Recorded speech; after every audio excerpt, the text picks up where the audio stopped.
Alrighty, folks. I do not mean to sound like a broken record, but sometimes I am. Rates are up. Rates are up again. We've talked about DSCR world changing, right? We've seen a big buyer stay on the sidelines. We're starting to see the smaller fish change guidelines, add more rules. Folks, cost of capital is going to be higher in 2025. Now, you can look at that as a problem or an opportunity. It depends on how you want to look at that. Well, we're going to talk with Dustin from Convoy Home Loans. Dude, this 10-year, it's ripping, right? It's up over 4.6. Seems like it wants to go to 4.7, possibly even 5%, Dustin. That'll do something to mortgages. Yeah, no, ripping would be an understatement. I mean, the fact that we're even saying 4.6 when, 3 weeks ago, 4 weeks ago, we were hovering sub four, right? Yeah. It's a scary train ride that we're on that I'm not sure we know when the peak is truly going to be, but for now we're still kind of climbing up that ladder. And we say it all the time, but if you like it, lock it, and you should have been doing that. If you haven't, I Yeah. would still do it today. Yeah. It's pretty wild. And I'm glad we have receipts. We can go back weeks, months, and even quarters. If you like it, lock it. There's a lot of people that have been hoping, praying that rates would come in, and they're just not. I cannot fathom a lens where rates are in the sixes, low sixes, for at least the next 6 months. It gets a little cloudier after that, but we got a new administration. We've got deregulation. We have the tariffs. We have this. We have tax cuts. We have all these things. All of those potentially inflationary. And if you guys don't remember what happens if inflation goes up, rates go up. That's just where we are for the next 6 months, I think. No, and I think you nailed it right on the head. And we got receipts, like you said, from 2 months ago and a month and a half ago about, everything being more inflationary this go around for Trump's second run. And ultimately everything on the, we'll call it Fed calendar, market calendar that a lot of enthusiasts for lower rates look at, coming up, what could possibly drop rates or lower rates? There is none. There's only slow ticking, increasing actions that are going to make rates go up. And like you touched on with inflation, but also put this into perspective, like we spoke about. Continuous jobless claims, right? Those are staying longer. Those have been the highest they've been in 3 years. That's not helping. Sure, the amount of new applications are reducing, but that doesn't tell you the full story when you look at the continuing claims and how long it's taking people to actually get a job, right? And that's part of the problem as well. Yeah. One of the things that I brought up, I think it's 8 or 9 weeks ago, or yeah, 8 or 9 weeks ago, was my PTSD from 1981. And that era was when my father was unemployed for 9 months of the year. It was just a horrific time for our family. And I guess my big fear for 2025 is the unemployment rate goes up, but stays right around 5%. But it's that duration, right? To your earlier point, we just hit 1.9 and change. We could be at 3 million. 3.2, 3.5 million. We could really see duration become a problem. And, the outcome of that might be stagflation, right? Where Yeah. we have inflation and low growth. And Yeah. the Fed is just effed. The Fed is effed if we have stagflation. Yeah, and we obviously don't want to see that. High inflation and high unemployment will tell you everything you need to know that that's not the two sides of the coin that you want to be on, especially going into something that you're anticipating or hoping for a better market, a better, rate environment specifically for this, podcast or when I'm on this show. Yeah. But hopefully, the moral of the story for your followers and your investors is this is when you want to buy, right? This is Yeah. when you want to take action. There's going to be a lot less competition. You're going to be able to write disrespectful offers. You're going to be able to be, in negotiations with sellers that need to sell, and you're not waiting in a line to get into the open house with 100 other people trying to pay 10, 15% over top Yeah. dollar. Signing the firstborn's name to, Yeah. the old seller, making all kinds of promises. Yeah, it's going to be really interesting. Again, folks, I don't know how else to say it. 2025 is going to suck for a lot of people, but not us. One rental at a time. We do the work, disrespectful offers, track the market, buy box, daily discipline. We are going to probably do some of the best deals we've done in the last decade in 2025. Just believe that, do the work, write the offers. Don't bet on appreciation. Don't get variable rate debt. Make sure it cash flows. All the stuff we talk about. Just believe in yourself and do the work. And I think 2025 is going to be a lot of fun. I love Let's it. switch to Plan B. You brought to the channel the largest buyer of DSCR loans decided to take a hiatus about 2 weeks ago. I pontificated in that session that if the big boys out, the little guys are going to start changing their requirements, and it sounds like that's already happened in 2 short weeks. Yeah, how about that? You nailed it right on the head, and I can get into more of the specifics in a couple of minutes, but basically what Mike just said is when you see one of the biggest players, for example, we can just put for a easy metaphor, if you see Apple all of a sudden decide to cut one of its go-to, consumer products for XY reason, maybe it's health reasons or what have you. All of the smaller ones, right, could be fine, I shouldn't say they're smaller, but Android or Motorola or et Yeah, cetera, Google, they're going to do the same thing, right? But maybe on a smaller issue. And that's exactly what we're seeing with the hedge funds right now on Wall Street. Basically, on average, I don't know what the exact number is, but on average, I'd say we get one kind of bullet point, okay, changed in the guidelines that these hedge funds require us have on all loans, probably once a quarter, right? It could be a small change saying, hey, we won't go up to 75% on a 4 unit cash out anymore. Now it's 70. That's right. kind of a big change, but that's once every quarter. In the last 2 or 3 weeks, we've had about four little iterations of these bullet points that they make us require to have on a loan if they want us to be able Mm. to sell it to them. This is coming, folks. I'm telling you, the DSCR landscape, we got a little fat, dumb, and happy. DSCR lenders got a little aggressive, a little over the skis. They're seeing losses. And that means DSCR loans are going to be more expensive. They're going to be less leverage.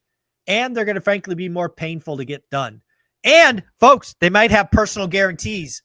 That'll be fun. Yeah, you nailed it right again. Yes, we did speak about it. But for example, one of the bullet points, okay, so for the past 2 years, this has been pretty common where you could essentially get, let's just say an LLC with 10 of you, right? Yep. But one guy or one girl has 20% or more ownership. The fund or the lender would be okay with saying, all right, the person that has 20% or more, can you do a PG? And we won't look at the other, 9 members, right? Now that's gone. They're going to want a total of 50% or more.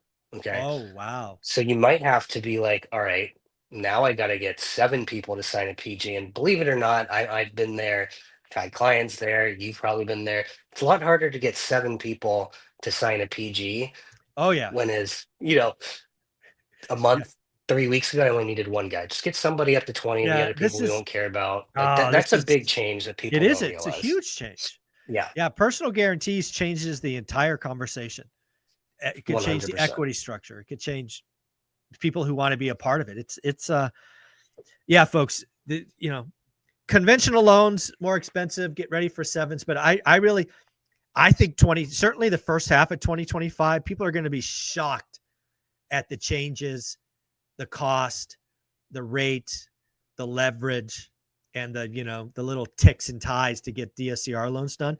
It's going to be a different world in 25, I think. No, and it's something that, we've been uh, on the forefront, we'll say, for DSCR loans. We've written a lot of DSCR loans, Yeah. and we're always kind of getting, here and there asked, hey, can you go up to 85? I see this other shop doing this, like 85% loan to value. Can you do this rural area at 70K, right?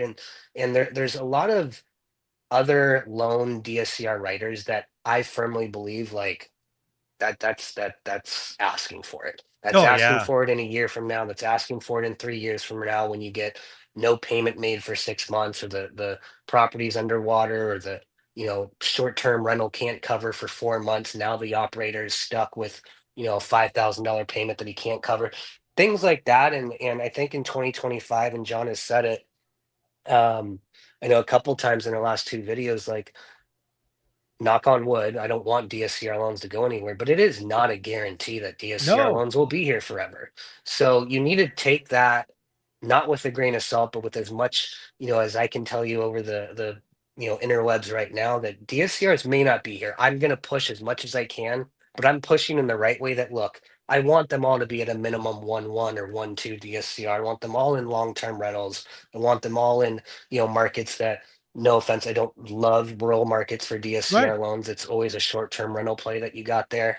And I Yeah. want them on 1-4 units, nothing with the mixed use, the where none of that stuff, right? Those pencil out, those work, and those are great. Yeah. Yeah. Again, folks, I think 2025 is going to be the year, if DSCR loans, I don't know, if they were on a scale of 1 to 10 of availability and difficulty of getting, in 24, if they were a 2, right? 2 being relatively easy, they could easily be a 6 or a 7 in 2025. And I don't think people are ready for it. I think there's a lot of people who are in the business or real estate investors in the transaction business that depend on DSCR loans. And you guys, you might need to create some plan Bs. 100%. And it goes into just like, I'll leave the last point. So one other bullet point is like the smaller collateral hedge funds are just starting to kind of push away. I've seen Define them move smaller. from, Define smaller. so 6 months ago, we were kind of hovering the 100K minimum loan amount. Then Okay. about 3 months ago, it went to 125. Now we're at 150. That's Hmm. slowly creeping up. I don't know if it goes back down, but there have been a lot more, let's just say, post-closing negative payments, not making payments on the smaller loan amounts for whatever reason. I'm not Interesting. trying to insinuate anything, but what I really want to see get rid of that I will feel much better about are these no ratio DSCR loans. Mm, Now, some of our funds still offer them, but get this little bullet point. Some of them didn't care if it was zero point 0.3 debt coverage, right? Meaning you're collecting 300 in rent and the mortgage payment's 1,000, right? right. That's 0.3. They don't care. Now take the higher rate and figure it out and even have a harder problem, right? Now we're seeing minimums at 0.75.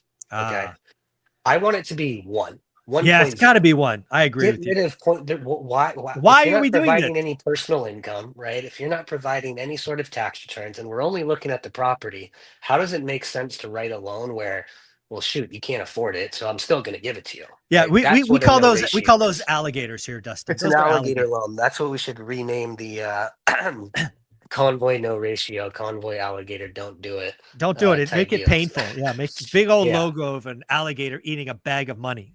yeah, It's the only picture in my first book. It's yeah. painful. Don't do it. Um, so I guess at the end of the day, 2025 is. I'm just going to say it now. It's the year of the investor, Love it. right? The people that do the work, disciplined, disrespectful, follow up, follow up, follow up, follow up. Because transactions are going to be low. We're going to have more and more motivated sellers, and people a part of one rental at a time are going to clean up, right? That's what 2025 is going to be. It's just, I can't see it any other way. No, and we've been through this what for 3.5 years now, so it's nothing new. It's putting in the extra work that you should want to do, honestly, if you're an investor, right? You don't want it to be easy. Mm-hmm. And like you said, I personally, and this is not towards any of the first time home buyers trying to, break in and buy their home or trying to make the next step up. But personally, if you're an investor, you want it to stay like this as long as Yeah, possible, exactly. right? Buyer's That's market, the thing. baby. Buyer's Yeah. market. Absolutely. Well, if somebody wanted to reach out to Convoy Home Loans and work with yourself or your partner, what are we doing? Well, you normally have that little ticker thing or whatever it's called. So there we go. I can do like that Yeah. maybe, or it's Yeah. that Yeah. way. That way. Go to Yeah. convoyhomeloans.com. Make sure you click the drop down menu and say that you came from OREC, because we did find out that there was one of you that slipped through the cracks last month and got to work with one of our associates who I think did a great job if you're listening. Yeah. No, again, if you click the drop down list, you get Dustin or his partner, Jonathan. If you don't pick it, you'll still get great service. You just won't get the guys at the top. And, Exactly. come on, let's work with the guys at the top. You're amazing, man. Happy New Year. Merry Christmas. You too, buddy. Thank you. Uh-huh.